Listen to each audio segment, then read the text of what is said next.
प्रल्हादानं सांगितलं की माझा ईश्वर माझा नारायण मला वाचवतो. त्यानंतर हिरण्यकश्यपू अतिशय संतापला आणि त्यानं प्रल्हादाला सांगितलं की या जगात मीच सर्व शक्तिमान आहे. तुझ्या नारायणाचं अस्तित्व या जगात नाही. तुझा नारायण जर या खांबात असेल तर ये म्हणावं माझ्यासमोर. आणि मग उन्मत्त झालेल्या हिरण्यकश्यपूनं त्या तेजोरूप खांबावर गदेनं प्रहार केला.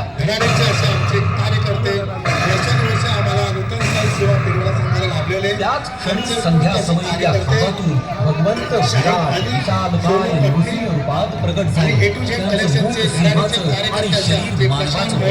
भगवंतांनी हिरण्यकश्यपूला उचलून मांडीवर घेतलं आणि हाताच्या तीक्ष्ण नखानं त्या दुष्ट दैत्याचा पोट फाडून वध केला.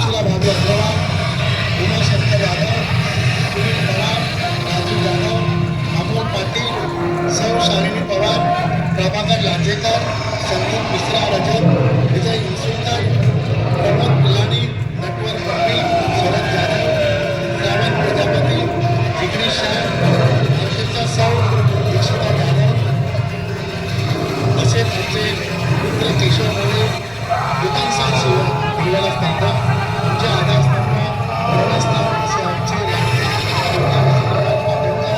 त्यांचे सुपुत्र आलेल्या